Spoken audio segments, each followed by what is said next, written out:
Good morning, good evening, hi, hello, सत श्री अकाल। कैसे हैं आप सब? So I hope everybody would be fine, safe, staying at home during this lockdown. And my name is Deepika Singh and I welcome you all in my YouTube channel जिसका नाम है दिलेजस बात।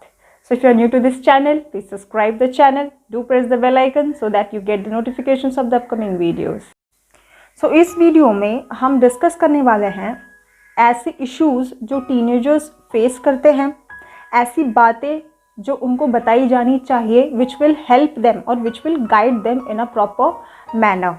Now let's start with what is a teen age. तो teenage हर किसी के life में आता है, हर इंडिविजुअल के लाइफ में आता है, और एक इंडिविजुअल के लाइफ का वो फेज़ होता है जिसमें एक इंडिविजुअल 13 से 19 के एज में होता है। अब क्या होता है इस एज में? हम लोगों ने बहुत सारे लोगों से सुना है, इवन हमारे पेरेंट्स, हमारे टीचर्स बोलते हैं, जब भी हम इस फेज़ में एंटर करते हैं तो हमको सुनने को मिलता है that this age is the very crucial age, which is true. क्योंकि इस एज में एक बार आप चीज़ें अच्छी कर लो तो वो लाइफ टाइम के लिए रह जाती हैं। ऐसा सुना है ना आपने? आपके पेरेंट्स, आपके टीचर्स बोलते हैं कि this is the time you have to focus only on studies. आपको सिर्फ स्टडीज़ पे फोकस रखना चाहिए अपना, ना कि किसी और चीज़ों में। Now why I will answer this question. क्योंकि आपको जनरली ये चीज़ बताया जाता है, but the reason is not told that why you should focus only on one particular thing at this age. So first of all, teenage में क्या क्या चीज़ें होती हैं एक teenager के साथ? So this age or this phase is the shaping period of an individual's life, या बोल सकते हैं development phase। अब एक individual की development हर way में होती है इस phase में, like physically, emotionally, mentally, psychologically, हर वे में डेवलपमेंट होती है। सबसे इम्पॉर्टेंट होती है उसकी फ़िज़िकल डेवलपमेंट। जब हम टीनेज में होते हैं हमारी बॉडी ग्रोथ होती है in which sense, like we have hair growths in the genital parts and reproductive areas. Boys में क्या चेंजेस होते हैं? उनके दाढ़ी, moustache, okay, they start to grow. उनकी voice, they start to crack. Okay, similarly in girls, menstruation cycle and their body comes in proper shape and a lot of hormonal changes। तो इस growth की वजह यही है कि हमारे body में बहुत सारी हार्मोनल चेंजेस होती है। इसी वजह से हमारा जो मेंटल स्टेट होता है वो काफ़ी अनस्टेबल होता है एट दिस एज। इतनी मैच्योरिटी एक टीनेजर में नहीं होती है। So this is the reason why people tell you to concentrate or focus only on one thing, because this is the distraction age। इस एज में डिस्ट्रैक्शन होना बहुत ईजी होता है। ओके, अब जैसे हम बड़े होते हैं तो हमारा ऑपोजिट सेक्स के साथ भी अट्रैक्शन होता है। Like if you are a girl then you will be attracted to a boy, if you are a boy then you will be attracted to a girl. Okay, of course there are some exceptions, so leaving them apart. So ये होता है teenage में एक mental state जो होता है, okay, so that is unstable. So if you are not focusing on one thing, like अगर आप एक अभी के एज में you have to focus on studies. अगर इस एज में आप किसी और चीज़ में फोकस करते हो, like relationships, love affairs, what ever it is, तो आपका माइंड स्टडीज़ से डाइवर्ट होकर उस चीज़ में चला जाएगा। सो जैसे आपका माइंड स्टडीज़ से किसी और चीज़ में डाइवर्ट हुआ, so you will lose focus on your studies, your performance will deteriorate। okay, और performance अगर deteriorate होते जाएगा then you will get less marks, and for this age, for the time being, marks is important because they are the marks which you are getting is the only criteria, okay, in for which you are going to be promoted to the next class। okay, अभी के लिए marks important है, career is important, and for that you have to get good marks or you have to give good performance in your studies। okay, अगर ये चीज़ नहीं होता है then your performance will deteriorate and then you will lose focus on your studies and ultimately your career also। so इतना सारा स्यापा जो इस चीज़ से डील करता है, they are not explaining you this thing, they are just telling you that do not focus on any other thing rather than studies।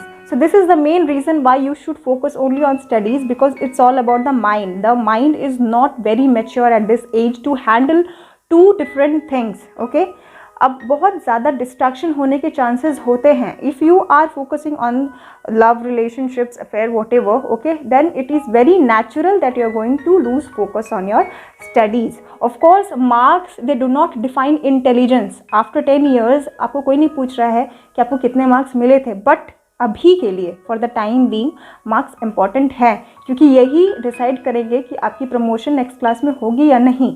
Okay, which is very important for your career. Getting good marks is important for the time being. I'm not talking about many years, okay, after many years, but at this time it's important. So you should focus on your studies more. Now we are going to talk about the second issue which the teenagers face. They need someone who will guide them in a proper manner without judging them. जो कि किसी भी teenager के पास में बहुत कम ही मिलता है. उनको एक ऐसा इंडिविजुअल चाहिए जो उनसे बड़ा हो, जो चीज़ें समझता हो, जो उनको गाइड करे एक प्रॉपर मैनर में, जिसके साथ वो चीज़ें बहुत अच्छे से शेयर कर सके. बिकॉज अगर वो चीज़ें शेयर नहीं करेंगे तो एक इंसान गाइड नहीं कर पाएगा उनको. तो सबसे इम्पॉर्टेंट होती है इस एज में चीज़ें शेयर करना, क्योंकि एक टीनेजर के माइंड में, उनके हार्ट में बहुत सारी फीलिंग्स ऐसे होते हैं जो वो शेयर करना चाहते हैं. They are curious to know. So there has to be a person in their life जिसके साथ वो चीज़ें शेयर कर सके ताकि उनको प्रॉपर गाइडेंस मिले. क्योंकि इस एज में गलत चीज़ों में पढ़ना, ओके, गलत चीज़ों में पड़ जाना बहुत इजी होता है. There is a lot of chance, okay. तो इस वजह से उनको एक प्रॉपर गाइडेंस मिलना बहुत ज़्यादा ज़रूरी होता है. एक तो उनके ऊपर बहुत सारा प्रेशर होता है, एक एकेडमिक प्रेशर जो उनके ऊपर होता है. उनके पेरेंट्स, उनके टीचर्स, ओके, एक्सपेक्टेशंस बहुत रखते हैं उनसे. तो एक एकेडमिक प्रेशर तो होता ही है उनके अंदर. अपार्ट फ्रॉम दैट बहुत सारी ऐसी चीज़ें होती हैं जो उनको जानना चाहिए. They need to be properly guided. अगर ऐसा नहीं किया जाए तो उनके डेवलपमेंट फेज़ में कोई कमी रह जाती है या थोड़ी बहुत ऊंच नीच या फिर प्रॉब्लम्स होती है. तो this is a message to the parents of the teenagers कि आपके बच्चे जब टीनेज में पहुंचते हैं then be friendly with them. उनका ट्रस्ट गेन कीजिए ताकि वो आपसे चीज़ें शेयर कर पाएँ. अगर वो आपसे चीज़ें शेयर करेंगे then it will be easy for you to guide them in a proper manner. क्योंकि हर एक टीनेजर को एक ऐसी गाइडेंस की ज़रूरत होती है कि कोई सुने उनको विदाउट जज किए. Because if you start judging them at this age, okay, so क्या होता है, वो चीज़ें शेयर नहीं करेंगे अगर आप उनको जज करने लगेंगे. सो इस एज में उनको बिना जज किए उनकी प्रॉब्लम्स सुनना, उसको सॉर्ट करना, उनको सही डायरेक्शन देना is very important. So this is a message to all the parents that do become friendly with your child when he or she undergo through this age. So the third and the next important thing which we are going to discuss is attraction. अब इस चीज़ से कोई भी teenager अपने आप को बचा नहीं पाया है अब तक. मतलब होती ही अट्रैक्शन. अट्रैक्शन और डिस्ट्रैक्शन इस एज की स्पेशलिटी है. बिना अट्रैक्ट हुए, बिना डिस्ट्रैक्ट हुए ये एज चला जाए, ऐसा हो ही नहीं सकता. तो ऐसा होता ही है कि आपको कोई लड़की बहुत ज़्यादा हॉट लगती हो या कोई लड़का बहुत ज़्यादा हैंडसम लगता हो सकता है. सो ये बहुत नेचुरल है और नॉर्मल है इस एज में.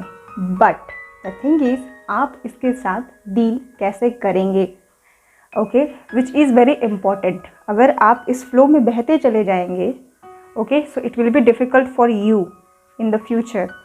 तो अपने इमोशंस को कंट्रोल में रखना इस एज में is very very important. Attraction हो रही है, ओके, ठीक है, होने दो, but do not get too much involve. Because where there is more involvement there is attachment, and where there is attachment there is pain. तो अभी के एज में आप उस पेन के साथ डील करने के लिए उतनी स्टेबिलिटी नहीं है आप में कि आप उस पेन के साथ डील कर पाए. ठीक है, तो इस पेन से अपने आप को इस एज में बचाने के लिए do not get too much involve in your relationship. अब मैं ऐसा तो नहीं बोलूँगी कि आप रिलेशनशिप्स मत रखो, क्योंकि ये बहुत नेचुरल है, हो जाता है. लेकिन इसको कंट्रोल में कैसे रखा जाए, इसमें ज़्यादा इन्वॉल्वमेंट इस एज में ना दिखाना की समझदारी होती है. बिकॉज फ्यूचर में क्या होने वाला है यू डोंट नो. आपके लिए अभी के एज में जो रिलेशनशिप है वो आपके लिए सो कॉल्ड प्यार है. बट जो बड़े हैं, जो मैच्योर लोग हैं, उनके लिए ये अट्रैक्शन ही है. अब आप जब इस फेज से बाहर चले जाओगे, then you will feel that what was this. Okay, so आपके लिए ये सो कॉल्ड प्यार जो है, इसमें इन्वॉल्वमेंट कम दिखानी है इसकी, बिकॉज सो दैट उसका रिपरकशंस या ब्रेकअप हो या वॉट एवर हो, जो भी हो, उसका जो पेन होता है वो डील करना बहुत मुश्किल होता है एट दिस एज में। तो अपना इन्वॉल्वमेंट इन सारी चीज़ों में थोड़ा कम रखें, अपनी फीलिंग्स को थोड़ा सा शैलो रखें, इतनी गहराई में मत जाएं। सो अगर आप इन्वॉल्वमेंट कम रखेंगे, ओके, देन इस अट्रैक्शन और डिस्ट्रैक्शन की जो धारा है उससे बेटर डील कर पाएंगे। अट्रैक्शन क्यों होता है, वाई, क्यों, स्पेशली एट दिस एज, क्यों? बिकॉज हार्मोनल चेंजेस होते हैं, हार्मोन्स जागृत होते हैं, तो नेचुरल सी बात है, अट्रैक्शन तो होगी। ओके, लेकिन अट्रैक्शन होना नॉर्मल है, बट उसके साथ डील करना इन अ intelligent manner at this age is important, which will help you, okay, in the long run. So I hope ये वीडियो आपको हेल्प करे चीज़ों को अच्छे तरीके से जानने में और समझने में, ताकि आप बेटर तरीके से चीज़ों को हैंडल करें। So this much in today's video. अगर आपको ये वीडियो पसंद आया हो, then do press thumbs up and the comment section is all yours. Share your feedback in the comment section. This much in today's video. Till then, keep smiling, spread love, stay fit.